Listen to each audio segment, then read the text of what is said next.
ఓపికతోనూ శ్రద్ధగా వినే ప్రయత్నం మీరు చేస్తే ఆ మాట మీ జీవితాల్లో ఒక కార్యాన్ని దేవుడు జరిగిస్తాడు. ప్రభు చేయలేనిదంటూ ఏమీ లేదు, దేవుడు చేయలేనిదంటూ ఏమీ లేదని చెప్పాడు. యెహోవానైనా నాకు అసాధ్యమైనది ఏదైనా ఉన్నదా? అయితే ఆయన మాటను నమ్మగలిగిన పరిస్థితుల్లోకి మనము రావాలి. ఈరోజు దేవుని వాక్యంలో నుంచి కొన్ని విషయాలు త్వరగా మీతో పంచుకునే ప్రయత్నం చేద్దాం. అందరూ కూడా బైబిల్ ఓపెన్ చేద్దాం.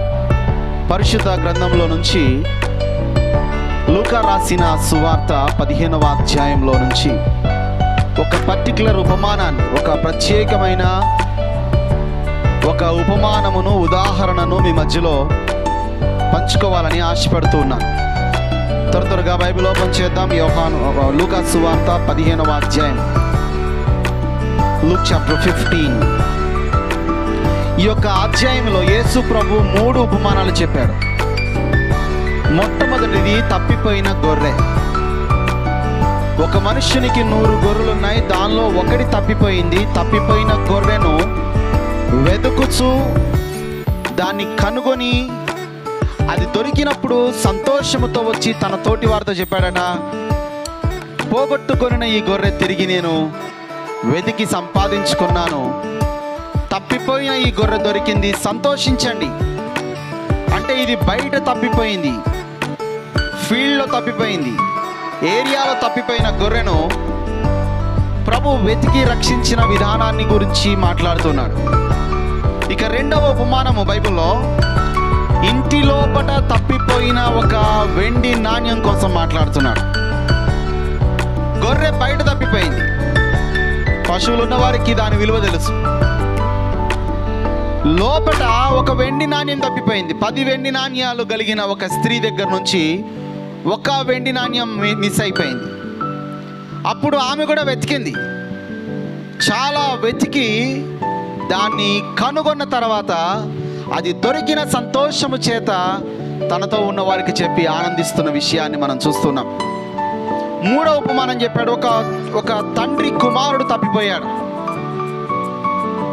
2 కొడుకులుంటే చిన్న కుమారుడు తప్పిపోయాడు. తండ్రి దగ్గర నుంచి తప్పిపోయడం అంటే తప్పించుకొని పోయాడు. అలా వెళ్తున్నప్పుడు సంతలో తప్పిపోలే, మార్కెట్లో తప్పిపోలే, ఏదైనా ఫంక్షన్కి వెళ్ళినప్పుడు తప్పిపోలేదు, లేదా ప్రయాణంలో తప్పిపోలేదు. ఇంటి నుంచి కావాలని వద్దనుకొని బయటికి వెళ్ళిపోయిన వానిని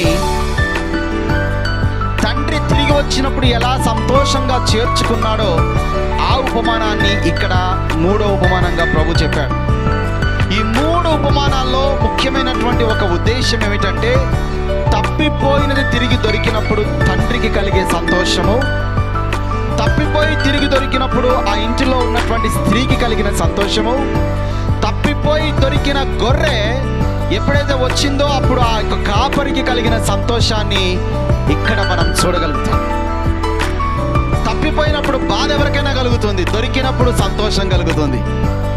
ఆలోచించండి, ఒక 10,000 రూపాయలు ఎక్కడో ఇంట్లో పెట్టాం, మర్చిపోయాం, ఎక్కడ వెతికినా దొరకట్లేదు. అందరి మీద డౌట్ వస్తుంది, ఎవరు తీశారు. ఒకవేళ దొరికిందనుకోండి, ఆ రోజు నీకు కలిగిన ఆనందం మామూలుగా ఉండదు. సరే, దీనిలో నుంచి ఒక ఉపమానాన్ని, అంటే 2వ ఉపమానాన్ని మీ మధ్యలో పంచుకోవాలనుకుంటున్నాను. లూకా సువార్త 15వ అధ్యాయం 8వ వచనములో ఒక స్త్రీ తన దగ్గర ఉన్న 10 వెండి నాణ్యాలలో ఒక నాణ్యము పోగొట్టుకున్నది. చదువుతారా మాట 8వ వచనం నుండి. ఏ స్త్రీకైనను 10 వెండి నాణ్యములు ఉండగా వాటిలో ఒక నాణ్యము పోగొట్టుకుంటే ఆమె దీపము వెలిగించి ఇల్లు ఊడ్చి అది దొరక వరకు జాగ్రత్తగా వెదకదా? అది దొరికినప్పుడు తన చెలికత్తలను, ఇరుగు పొరుగు వారిని పిలిచి, తన స్నేహితురాళ్ళను పిలిచి చెప్తుందంట, నేను పోగొట్టుకున్నాను కదా, దొరికింది కాబట్టి నాతో కూడా సంతోషించుడి. నేను పోగొట్టుకొనిన నాణ్యమును దొరికినదని వారితో చెప్పాను కదా. గమనిస్తాం ఇక్కడ ఒక విషయాన్ని. మొట్టమొదటిగా కల్చర్ బ్యాక్గ్రౌండ్ చూద్దాం. 10 వెండి నాణ్యాలకు సందర్భాన్ని ప్రభు మాట్లాడుతున్నప్పుడు, ఈరోజు చాలామంది మన దేశంలో ఒక అమ్మాయిని కోడలుగా చేసుకొని ఇంటికి తీసుకొచ్చినప్పుడు కొంతమంది ఒక బంగారు తాడేస్తారు, కొందరు ఉంగరం ఇస్తారు, కొందరు ఒక నెక్లెస్ ఇస్తారు, లేదా కొందరు ఒక ఏవో రకరకాల ఐటమ్స్ ఇస్తారు. అక్కడ యూదులలో ఒక కల్చర్ ఏంటంటే, ఒక అమ్మాయిని ఇంటికి తెచ్చుకున్నప్పుడు ఒక 10 వెండి నాణ్యాలతో ఉన్నటువంటి ఒక గొలుసుని, దాంతో వెండి నాణ్యాలతో అల్లినటువంటి ఒక గొలుసుని లేదా ఒక చైన్ని ఆ ఇంటి కోడలికి ఇస్తారన్నమాట. ఎందుకు 10 వెండి నాణ్యాలే ఇస్తారు అంటే, 10 వెండి నాణ్యాలు 10 ఆజ్ఞలకు, దేవుడిచ్చినటువంటి ఆజ్ఞలకు గుర్తుగా ఇస్తారు. అది ఎందుకు ఇస్తారు? ఆ యొక్క నాణ్యాల మీద దేవుని ఆజ్ఞలు కూడా కొందరికి ఉంటాయి అన్నమాట. 10 ఆజ్ఞలు 10 వెండి నాణ్యాల మీద ఉంటాయి. అవి ఆవిడికి ఇస్తారు. ఇచ్చి ఏం చెప్తారంటే, అమ్మ నువ్వు నిలబెట్టవలసింది మా పరువు అని కాదు, దేవుడు మనకిచ్చిన ఈ 10 ఆజ్ఞలను నువ్వు పాటించాలి. మనం ఇంటికి పిలిచినప్పుడు నా పరువు నిలబెట్టాలి అని అంటాం, నా వారసత్వాన్ని కొనసాగించాలి, నా లాగిసిని కంటిన్యూ చేయాలి. కానీ వాళ్ళు బిబ్లికల్గా, వాళ్ళు బైబిల్లో వాళ్ళు పాటించిన ఆత్మీయ విధానం చాలా అద్భుతంగా ఉంది. 10 యొక్క నాణ్యాలతో కూడిన ఒక గొలుసునిచ్చి దీన్ని కాపాడుకో, దేవుడిచ్చిన ఈ 10 ఆజ్ఞల్ని అనుసరించు, లోబడు, తప్పిపోకు. ఇప్పుడు సమస్య ఏంటంటే, ఒక ఆజ్ఞను తప్పిపోయింది ఆవిడ, లేదా ఒక నాణ్యాన్ని పోగొట్టుకుంది అంటే అర్థమైంది దేవుని చిత్తం నెరవేర్చడంలో, దేవుని యొక్క పద్ధతులను అనుసరించడంలో ఒకటి పోగొట్టుకుంది. అది మామూలు లాస్ కాదు, ఎంతో తీవ్రమైన లాస్. తన గౌరవానికి, తన కుటుంబానికి, తన ఆత్మీయ జీవితానికి అది చాలా ప్రత్యేకమైంది. కాబట్టి దాన్ని పోగొట్టుకున్న ఆమె దాన్ని పోయిందిలే అని వదిలేసుకోలేదు. ఏది తప్పిపోయిందో దాని కొరకు దీపాన్ని వెలిగించింది. ఊడ్చి వెదికి వెదికి వెదికి వెదికి కనుగొని, తప్పిపోయిన నా నాణ్యం మరలా నేను పొందుకున్నాను, నేను సంతోషిస్తున్నా, నాతో కూడా మీరు కూడా సంతోషించండి. కాబట్టి మనం ఒక విషయాన్ని గమనిద్దాం. అనేక మంది లోపటే ఉండి తప్పిపోయారు. బయట తప్పిపోయిన గొర్రెల వంటి వారు వేరే, కానీ ఇంటి లోపటే ఉండి తప్పిపోయిన వారు, సంఘములోనే ఉండి తప్పిపోయిన వారు, ప్రార్థనకు ఏళ్ల తరబడి వస్తూ కూడా తప్పిపోయిన వారు, వారిలో వారే తప్పిపోయిన వారు, తమకు తామే నశించిపోయిన వారు, తమకు తామే పోగొట్టుకున్న వారు ఎందరో ఉన్నారు. బయటకి 10 మందిలో వీరు కూడా ఒక నెంబర్లా కనబడతారు, కానీ ఆత్మలో తప్పిపోయారు, వారి ఆలోచనలో తప్పిపోయారు. ఆదికాండం 6వ అధ్యాయంలో ప్రభు చెప్తున్నాడు, నరుల హృదయాలోచన బాల్యం నుండి చెడ్డది. 8వ అధ్యాయంలో అంటున్నాడు, చిన్నప్పటి నుండే చెడ్డది, కానీ వారిని ఏం చేయాలి? సో వారు తప్పిపోతున్నారు. వారి ఊహలలోని తలంపులు ఎల్లప్పుడూ కేవలము చెడ్డవి. వాళ్ళు తప్పిపోయారు. 2వ పేతురు రాసిన పత్రిక 1వ అధ్యాయము 14వ వచనంలో రాయబడింది, పాపము మానలేని కన్నులు గలవారు, వ్యభిచారమును మానలేని కన్నులు గలవారు ఉన్నారు. వారు తప్పిపోయారు. They lost in their sight. వాళ్ళ చూపుల్లో తప్పిపోయారు. తర్వాత వచనంలో రాయబడుతుంది 15-16 వచనాల్లో, బయేరు కుమారుడైన బిలాము తప్పిపోయిన మార్గమున ధనాపేక్ష చేత తప్పిపోయారు. డబ్బు వ్యామోహము చేత, అధిక లాభాపేక్ష చేత. 1 తిమోతి 6:11 రాయబడిన, ధనాపేక్ష సమస్త కీడులకు మూలం. దానిని కోరి ఆశించి అనేక మంది శోధనలలోనూ సమస్యలలోనూ ప్రాబ్లమ్స్లో పడ్డారు, తప్పిపోయారు. అనేక మంది అనేక విషయాలు తప్పిపోయారు. పేరుకు మాత్రం బయట కనబడుతున్నారు, కానీ లోపల తప్పిపోయారు. యేసు ప్రభువును నశించిన దానిని వెదకి రక్షించుటకు మనుష్య కుమారుడు వచ్చెను. జక్కయ్యకి అందరూ ఉన్నారు కదా, జక్కయ్యకు అందరూ ఉన్నారు. జక్కయ్య దగ్గర డబ్బులు ఉన్నాయి, జక్కయ్య దగ్గర ఆస్తి ఉంది, జక్కయ్య దగ్గర అనేక మంది పని వాళ్ళు ఉన్నారు. జక్కయ్యకి బంధువులు ఎక్కువ. బైబిల్ చెప్తుంది, ధనవంతులకు అనేక మంది స్నేహితులు ఉంటారట, పేదవానితో ఎవరు స్నేహం చేయాలనుకోరు. సో ఎంతో ధనము, ఎంతోమంది స్నేహితులు, పలుకుబడి, పేరు అన్నీ ఉన్నాయి, కానీ జక్కయ్య నశించిపోయాడు. లోకములోని ఐశ్వర్యమే, లోకములోని గొప్పతనమే మన గుర్తింపు కాదు. దేవునిలో నీ చోటును సంపాదించుకోగలగాలి, దేవునిలో నీ స్థానాన్ని నువ్వు కనుగొనగలగాలి, దేవునిలో నీ యొక్క ఏర్పాటులో నువ్వు ఉండగలగాలి. ఆదామా నీవెక్కడున్నావు అనే ఒక ప్రశ్న ఏదేని తోటలో వినబడింది. ఆదాము ఎక్కడున్నాడో దేవునికి తెలవదా? ఆదాము ఎక్కడ ఉన్నాడో దేవుడికి తెలవదా? కింద నుండి చూస్తే ఆ పక్కనున్న వ్యక్తి కనబడేమో, పై నుండి చూస్తే ఎక్కడున్నా కనబడుతుంది కదా. అయినా దేవుని కనులకు మరుగైనది ఏముంది? దేవుడు చూడలేనిది ఏముంది? దేవుడు ఏ స్థానమునైనా ఎక్కడైనా చూడగలుగుతాడు కదా. హెబ్రీ 4:12-13 ఏముంది? 13వ వచనంలో ఏముందంటే, ఆయన హృదయములను అంతరింద్రియములను పరిశీలించువాడు, పరీక్షించువాడు. దేవుడు చూడలేని స్థలము లేదు కదా. పాతాళమును నరుడు హృదయము మరీ తేటగా దేవుడికి కనబడుతున్నాయి. Everything God can see. దేవుడు చూడలేని, బట్ ఎందుకు కష్టం చేస్తున్నాడు? ఎక్కడున్నావు ఆదామా అంటే అర్థమేంటి తెలుసా? ప్రార్థనకైతే వస్తున్నారు, but they are not in the word. వాక్యంలో లేరు, వాక్యం నుండి తప్పిపోయారు. యోహాను సువార్త 15వ అధ్యాయము 5-7 వచనాలు మీరు చదివితే, నా యందు మీరును మీ యందు నా మాటలను నిలిచి ఉండిన ఎడల మీకు ఏది ఇష్టమో అడుగుడి. నాలో మీరుండాలి, మీలో నా మాటలు ఉండాలి. కానీ మాటలు పోగొట్టుకున్నారు.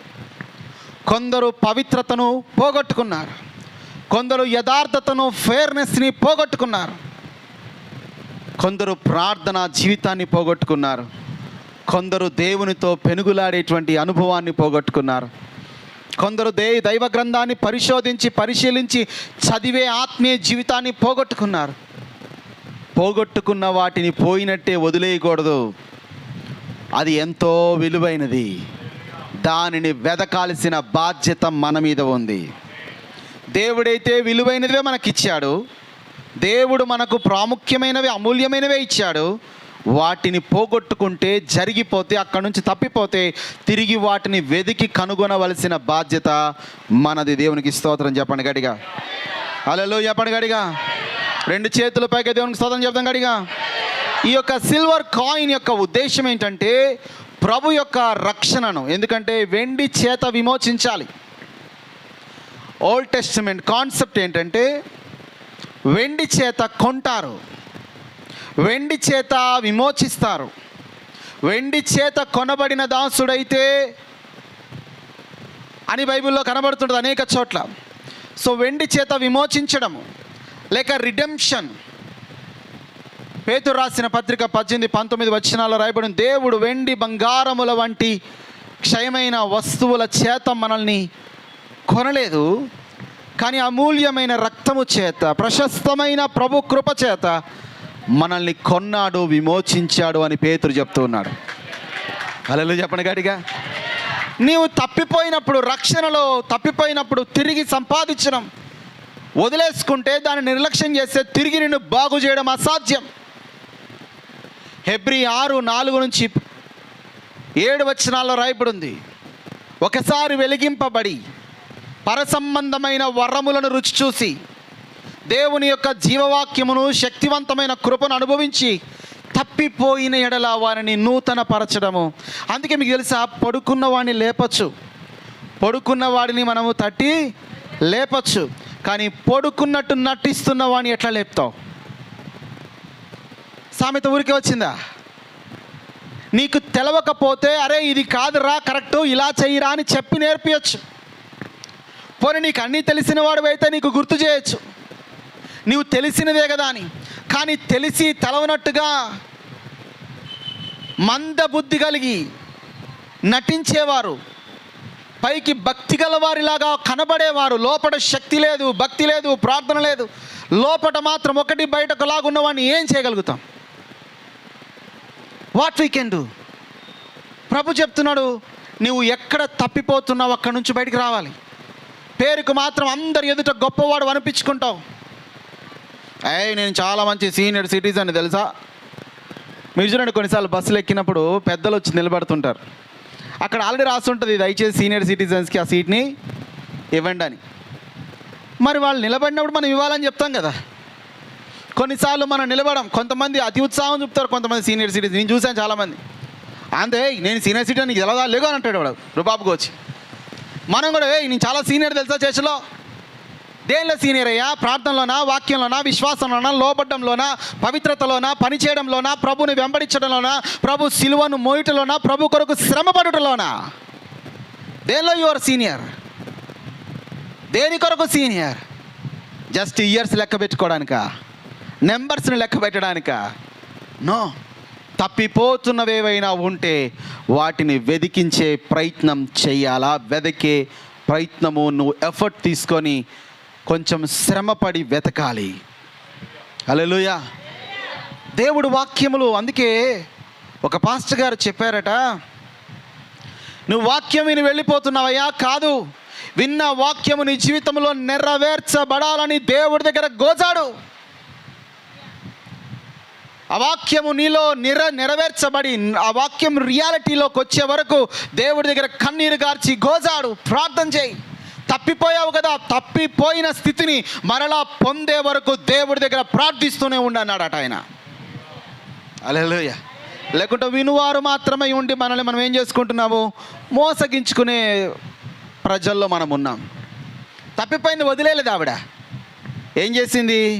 ఆమె తెలివి కలిగిన స్త్రీ కాబట్టి పోతే పోయిందిలే, ఒట్టి ప్రార్థనేగా పోయింది, ఉట్టే వాక్యమేగా చదివిపోయింది, ఉట్టి సంఘ క్రమమేగా పోయింది, ఏముంది మనం తొందరగా వెళ్ళేదేగా పోయింది, ఏముంది అని ఇలాంటి ఆలోచనలు ఉన్నప్పుడు ఏమవుతుందంటే నువ్వు ఆత్మీయంగా బలహీనపడి ఒకటి ఒకటి ఒకటి ఒకటి ఒకటి అన్నీ పోతాయి. ఎప్పుడైనా పూసల దండ చూసారా? ముత్యాల దండ చూసారా? ఇప్పుడు నల్ల పూసల దండ చూసారా? దేనికి తల చూపట్లంటే చూసినట్ట, చూడనట్ట, చూసి చూసి అబద్ధం ఆడినట్ట, చూసి చూడనట్ట చెప్పాలా?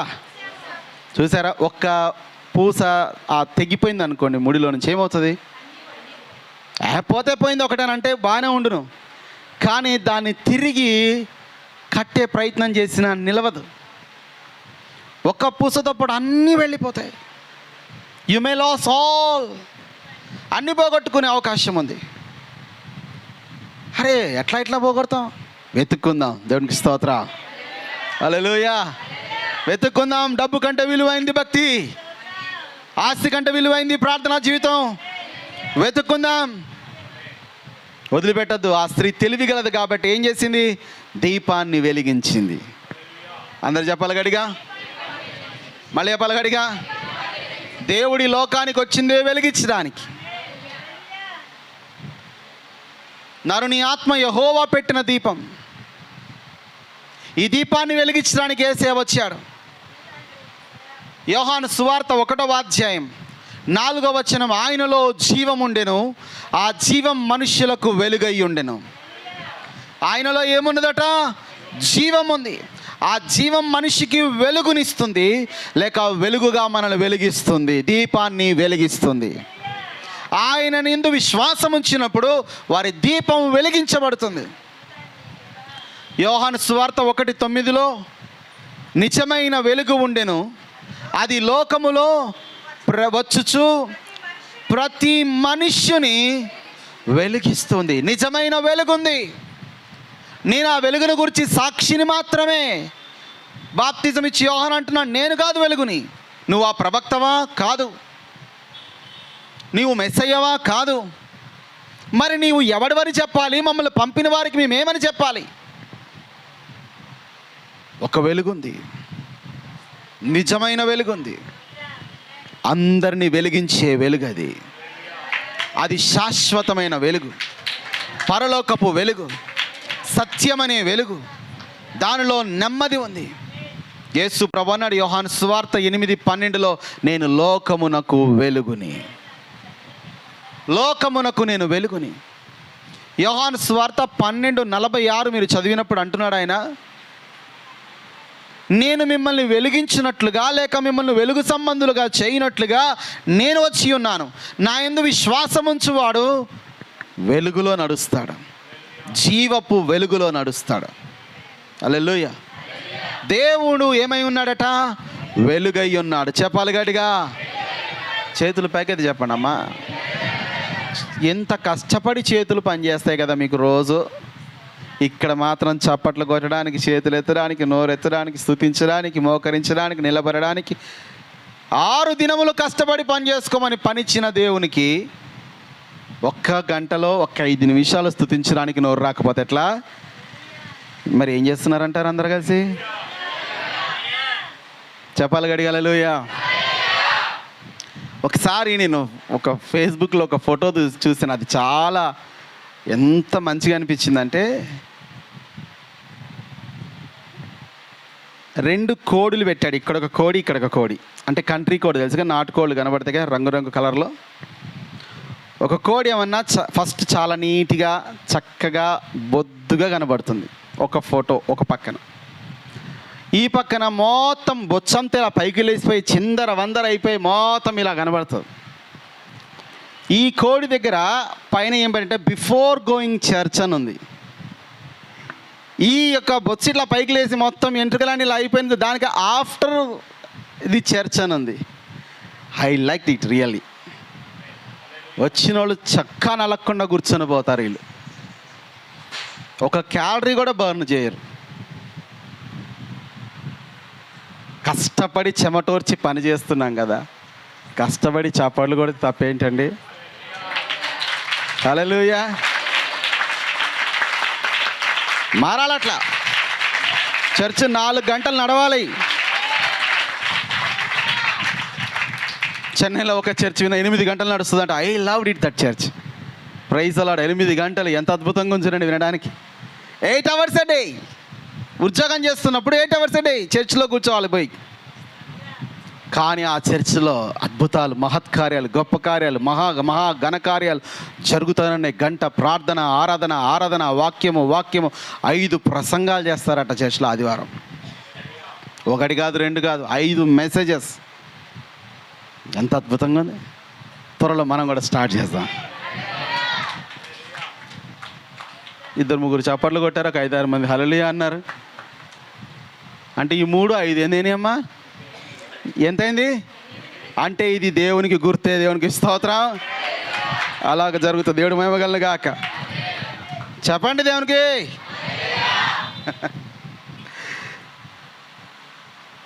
సో తప్పిపోయిన వాటిని ఏం చేయగలగాలి? వెతకాలి. Praise the Lord. ఎలా వెతకగలుగుతాం?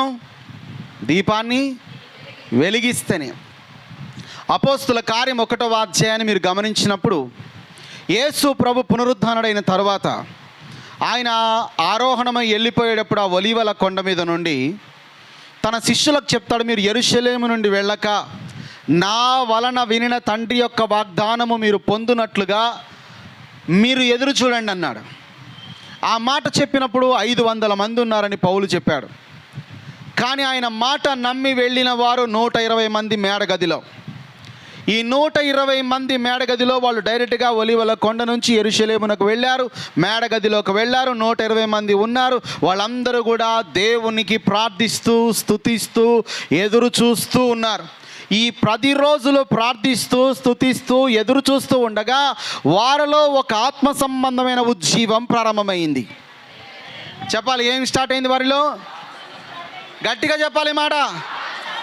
మనం చర్చికి వెళ్ళంగానే ఫస్ట్ అద్భుతాలు జరిగిపోవాలనుకుంటాం, ముందు ఉజ్జీవాన్ని పక్కన పెట్టేస్తాం. ఆత్మ సంబంధమైన ఒక రివైవల్ స్టార్ట్ అయింది. ఆ రివైవల్లో మొట్టమొదటిగా పేతురు లేచి అన్నాడు, దేవుడు 12 మందిని అపోస్తులను ఎన్నుకున్నాడు కదా, దానిలో ఒకడు ఇస్కరియోతు యూదా ఆయనను అప్పగించి తప్పిపోయాడు. చెప్పండి, ఏమైపోయాడు? తప్పిపోయాడు. కాబట్టి తప్పిపోయిన వాని స్థానములో మరొకరిని మనం ఎన్నుకుందాం అంటే దేవుడు చెప్పలేదు, కానీ పేతురు ప్రయత్నం చేశాడు. ఆ ప్రయత్నం, కానీ ఆ యొక్క ప్రయత్నంలో వారికి ఉన్న ఆసక్తి ఏమిటంటే తప్పిపోయాడు ఆయన. తప్పిపోయిన వారిని అలాగనే వదిలేయకూడదు. తప్పిపోయిన వాని స్థానంలో మరొకడు రావాలన్న కోరికతో వాళ్ళందరూ ప్రార్థించి చీటీలు వేశారని బైబిల్లో రాయబడింది కదా. 1వ అధ్యాయం 25వ వచనంలో ఉంది. వాళ్ళందరూ కూడా తప్పిపోయిన వాని స్థానములో వీరు ప్రార్థించారు.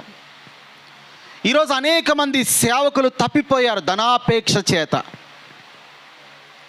అనేక మంది సువార్థికులు ఫేమ్ కొరకు, నేమ్ కొరకు, పలుకుబడి కొరకు, ఇంకా 10 మీటింగులు ఎక్కువ రావడం కొరకు తప్పిపోతూ ఉన్నారు. కొందరు దురాశతో తప్పిపోయారు, కొందరు వ్యభిచారంలో తప్పిపోయారు, కొందరు తిండిబోత్తనంతో తప్పిపోయారు, కొందరు తాగుబోత్తనంతో తప్పిపోయారు, కొందరు అక్ర సంబంధాలతో తప్పిపోయారు, కొంతమంది అధిక దురాశ అత్యాశతో తప్పిపోయారు. కానీ ఎలాగైనా తప్పిపోయారని వదిలేయడం కాదు, మనం వారి కొరకు ప్రార్థిద్దాం. దేవుడు ఆ స్థానంలో మరొక నీతిమంతుడిని లేక ఆ వ్యక్తిని దేవుడు తిరిగి తీసుకోవాలని ప్రార్థన చేయాలి అని పేతురు నిలబడ్డాడు. తప్పిపోయిన వాళ్ళని వదిలేశారా? తప్పిపోయిన స్థానాన్ని అలా వదిలేశారా? దేవుని ఏర్పాటు నుండి ఆయన తప్పిపోయాడు కదా, చచ్చిపోయాడు కదా, ఇప్పుడు ఆ ఏర్పాటులో మరొకరు రావాలి. దేవునికి స్తోత్రం. ప్రభుని చెప్పాలి. ఎంతోమంది దైవజనులు తప్పిపోయారు కదా, లేదా కొందరు అధికంగా వాళ్ళు ప్రయాసపడి అనవసరమైన విషయాల్లో వాళ్ళు ఇబ్బందులు పడి చచ్చిపోయి ఉంటారు కొంతమంది తొందరగానే. అయితే ప్రభుని అడగాలి, దేవా కొందరు ప్రార్థనాపరులు ఆపివేసిన పరిచర్యలో మమ్మల్ని ప్రారంభించిన ఆయన, కొందరు ఉత్సాహవంతమైనటువంటి శక్తివంతమైన దైవ పిలుపుతో కూడిన వారు ఆగిపోయారేమో, దయచేసి మరలా ప్రారంభించు ప్రభువా. ఆ స్థానంలో ఇంకొకడు స్టార్ట్ కావాలి. దేవునికి స్తోత్రం. ఆ స్థానంలో మరొకడు ప్రారంభం కావాలి, లేదా నేనే ప్రారంభం కావాలి. దేవుడికి మహిమ కలుగును గాక. చెప్పాలి గడి హల్లెలూయా. చెప్పాలి ఇంకొకసారి. ఎవరు? నేను ప్రారంభం అవ్వాలి. ఆగిపోకూడదు. తప్పిపోయారని వదులుకుంటావా? వదులుకుంటారా? మీరు డబ్బులు వదులుకోండి, బంగారం వదులుకోండి, కానీ వాటిని వదలం. కానీ ప్రార్థనను మాత్రం వదిలేస్తాం. పోయిందిలే ఈ వారం, ఏం కాదులే, వచ్చే వారం చూసుకుందాం. ఇది ఆత్మీయంగా నువ్వు చల్లారిపోయావనడానికి గుర్తు. కాబట్టి ప్రభు అంటున్నాడు వాక్యంలో, ఉపమానంలో ఏం చెప్పాడు? ఆ స్త్రీ దీపము వెలిగించి. చెప్పండి గడికి ఏం చేసింది? దేవుని వాక్యం మరలా నిన్ను వెలిగిస్తుంది. దేవుని ఉపదేశం మరలా నిన్ను వెలిగిస్తుంది. దేవుని ప్రత్యక్షత మరలా నిన్ను వెలిగిస్తుంది. నీలో మరలా దైవ కాంతిని తీసుకొని వస్తుంది. ఆ వెలుతురు ఎప్పుడైతే వచ్చిందో అప్పుడు తప్పిపోయినవన్నీ కనబడతాయి. దేవుని వాక్యం విన్నప్పుడే ఎక్కడ తప్పిపోయావు, దేనిలో తప్పిపోయావు, ఏ విషయంలో పొరబడుతున్నావు అనేది నీకు తెలుస్తుంది. ఒక వ్యక్తి చీకట నడుచుకుంటూ వెళ్తున్నాడట. వెళుతున్నప్పుడు కాలు కింద మెత్తగా తగిలిందట. అబ్బా బాగుందిరా, మెత్తగా ఉంది, కాలు నొప్పి వస్తుంది, కాసేపు నిలబడదాం ఇక్కడే అనుకున్నాడు. కాసేపు అయినాక వాడు నిలబడిన దగ్గర ఒక స్ట్రీట్ లైట్ ఉంది, అది వెలిగింది. అంతకుముందు కరెంటు పోయింది, ఆగిపోయింది, ఇప్పుడు వెలిగింది. ఆ లైట్ రాగానే వాడి కాలు పేడలో ఉందని తెలిసిందంట. ఆడికి ఎక్కడుందని తెలిసింది. అంటే చీకట్లో ఎక్కడున్నావో, ఏం చేస్తున్నావో, దేన్ని దొక్కుతున్నావో తెలుసా? ఎప్పుడైతే లైట్ వచ్చిందో ఏం తెలిసింది? ప్రభు అన్నాడు, మీరు ఎందుకు నా దగ్గరికి రావట్లేదంటే, నేను వెలుగుని, మీరు వెలుగులోకి వస్తే మీ దుష్కార్యములు బయటపడుతున్నాయి కాబట్టి మీరు రానంటున్నారు. కానీ వస్తే మీరు జీవపు వెలుగులో నడుచుకుంటారన్నాడు ఆయన. Praise the Lord. చాలామందికి భయం వాక్యం వినాలంటే, ప్రార్థనకి వెళ్ళాలంటే భయం. ఏమో ఏం బయటపడుతుందో. బయట పడితేనే సరి చేసుకునే అవకాశం ఉంది. లోపల రోగం ముదిరిపోతే ఏమవుతుంది చెప్పండి? సమస్యలు వచ్చినప్పుడు మన వాళ్ళు వదిలేస్తారు. చిన్నదే కదా. ఒక బ్రదర్ అలాగే తనకేదో ఒక గడ్డ వచ్చింది, అది చూపించుకోవడానికి ఆయన ఏం చేశారంటే భయపడ్డాడు. చూపిస్తే అది ఏమంటారో, ఏ గడ్డ అంటారో అని భయపడ్డాడట. అలాగున గడ్డను పెంచి పోషించాడు. తర్వాత వెళ్ళాక డాక్టర్ చెప్పారు 4th స్టేజ్ క్యాన్సర్ ఉంది నీకని. తర్వాత తప్పలేదు కదా. ముందే ఎందుకు వెళ్ళలేదయ్యా? భయం అనిపించింది నువ్వు ఇది చెప్తావని. మరి ఇప్పుడు వచ్చిందేంటి? వచ్చిందదే కదా. చాలాసార్లు చేసే పొరపాటిదే. ఈరోజు దేవుని వెలుగు నీ దీపాన్ని వెలిగించేదన్నమాట. దీపము వెలిగించాలి. అందరూ చెప్పండి గట్టిగా. ఈ స్త్రీ దీపాన్ని వెలిగించింది. బైబిల్ చెప్తుంది మీరు లోకమునకు వెలుగై ఉన్నారు. మత్తయి సువార్త 5:14 మత్తయి సువార్త 5:14 చదవండి త్వరగా. మీరు లోకమునకు వెలుగై ఉన్నారు. కొండపైన ఉండు పట్టణము మరుగై ఉండనేరదు. మనుష్యులు దీపాన్ని వెలిగించి కొంచెము క్రింద పెట్టరు కానీ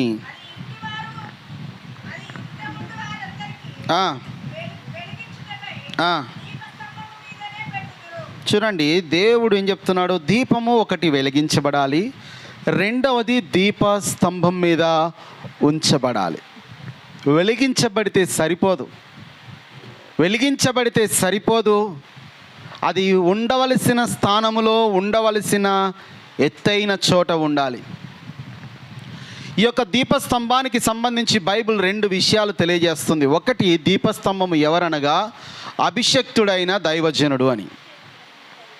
జకర్యా గ్రంథము 4వ అధ్యాయం 1 నుంచి 5 వచనాలు, అలాగే 10, 11, 12 వచనాలు మీరు చదివినప్పుడు, 1 నుంచి 3 వచనాలు, అలాగే 11 నుంచి 13 వచనాలు మీరు చదివినప్పుడు అక్కడ దీపస్తంభము అలాగే ఒలీవ చెట్లు 2 కనబడుతున్నాయి.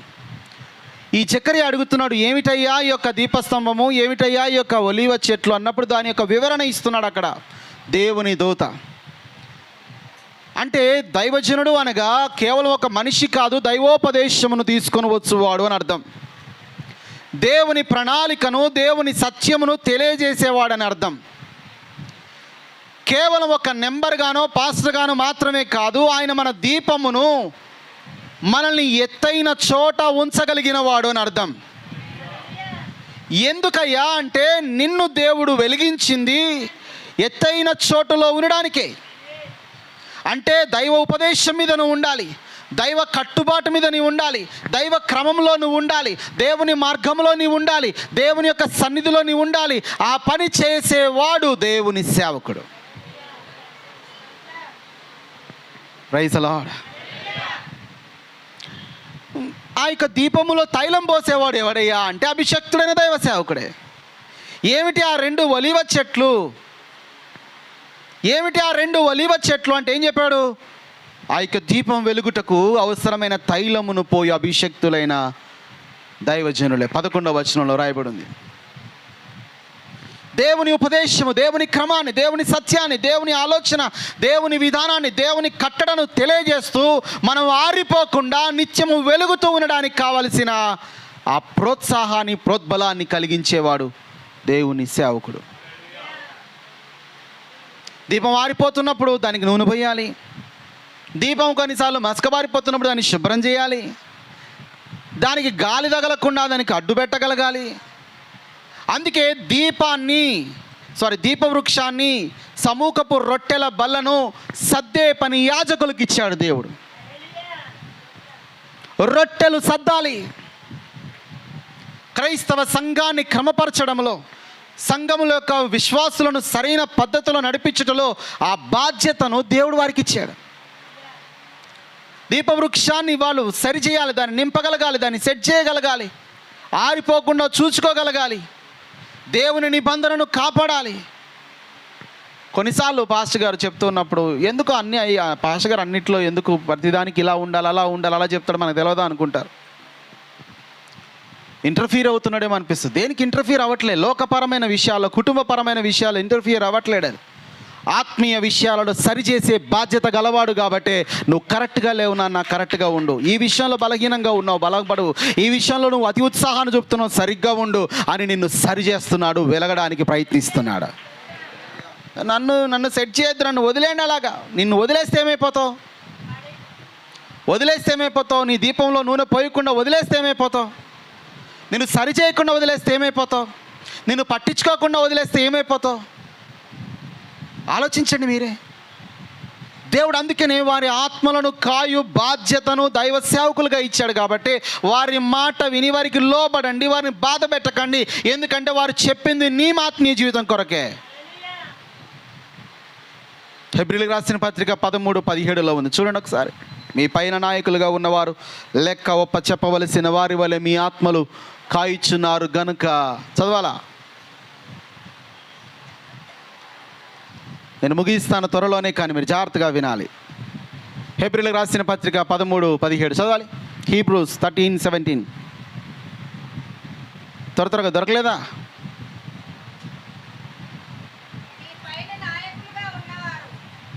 పేజీ నెంబర్ దొరికిందమ్మా? చెప్పండి కొంచెం గట్టిగా. అది 209. చూడండి అక్కడ ఏముంది? మీ పైన నాయకులుగా ఉన్నవారు లెక్క ఒప్ప చెప్పవలసిన వారి వలె ఆత్మలను కాయుచున్నారు. కాయడం అంటే ఏంటి? పాస్టర్ అంటే అసలు అర్థం ఏంటి తెలుసా ఎవరికన్నా? పాస్టరింగ్, కాపరిగా పనిచేస్తున్నాను. Pastor means what? ఫ్లాక్ని షెపర్డ్గా దాని యోగక్షేమాల కొరకైన ప్రయాసపడేవాడు, పాటుపడేవాడు. వారి ఆత్మీయ జీవితంలో తప్పిపోకుండా దేవుడు ఎవరిని ప్రశ్నించాడు? హెచ్కేల్ గ్రంథంలో, ఇర్మియా గ్రంథంలో కాపరులనే ప్రశ్నించాడు. యోహాను సువార్త 10వ అధ్యాయంలో దొంగ బోధకులను, దొంగ ప్రవక్తల విషయమే చెప్పాడు. ఎందుకంటే వారు కాపరులు కాదు. నిజమైన కాపరి తన గొర్రె కొరకు ప్రాణము పెట్టగలవాడే ఉన్నాడు.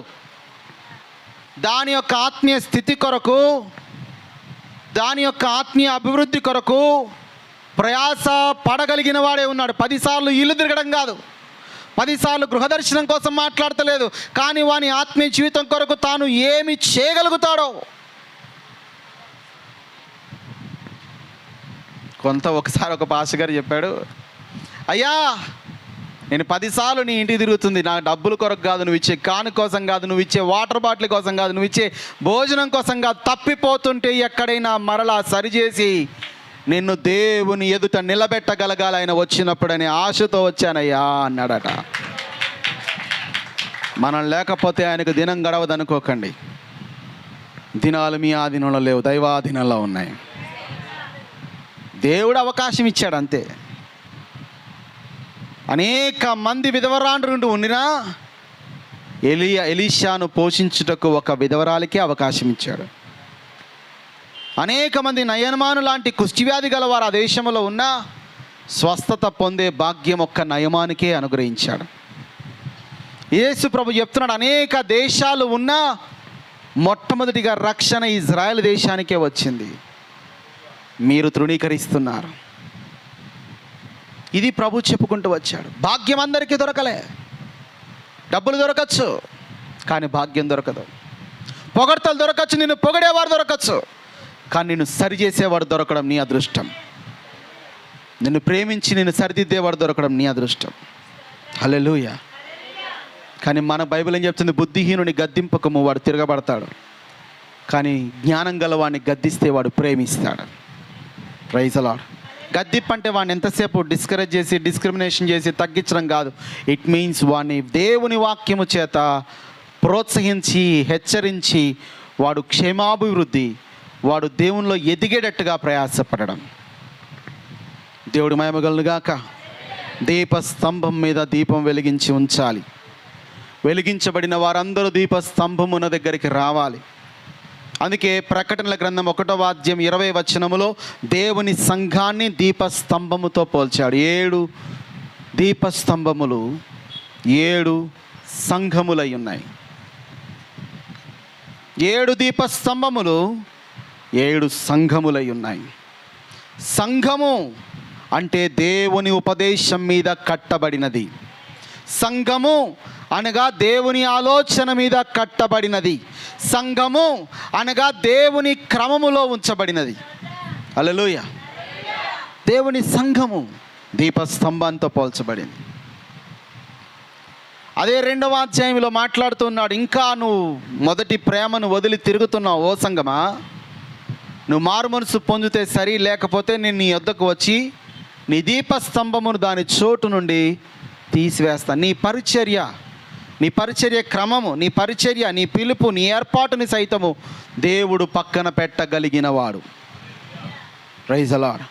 సంఘంలో మీటింగ్స్ ఎందుకు ఏర్పాటు చేస్తాం? సంఘం యొక్క క్షేమాభివృద్ధి కొరకు. సంఘంలో ప్రార్థన ఎందుకు ఏర్పాటు చేస్తాం?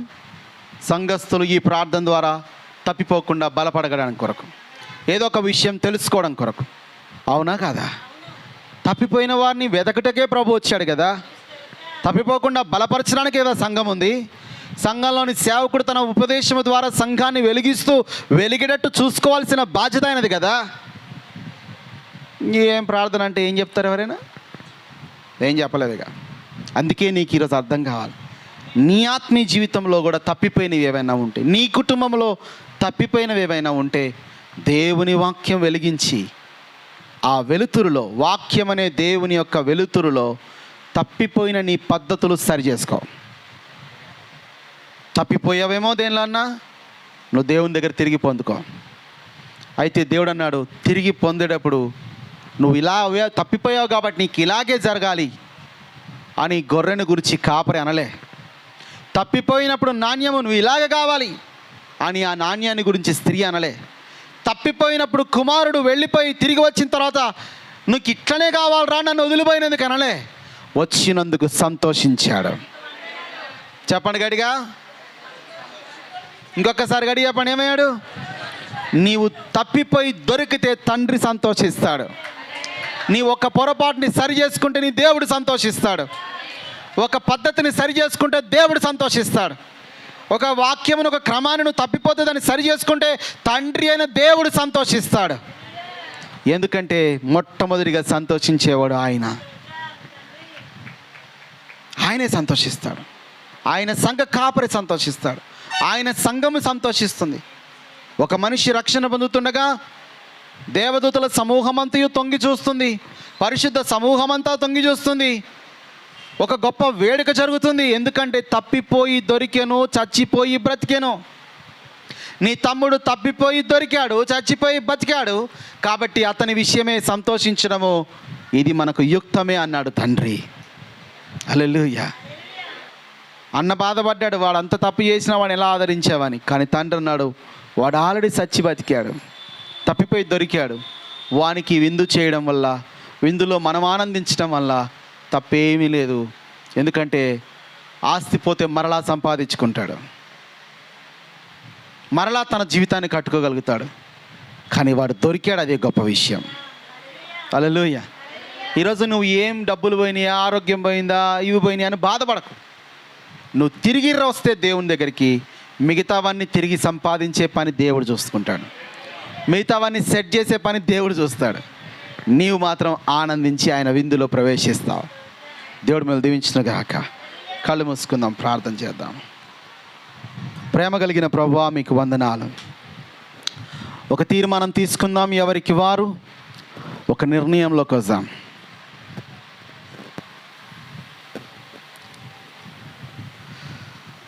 స్తోత్రం, స్తోత్రం, స్తోత్రం.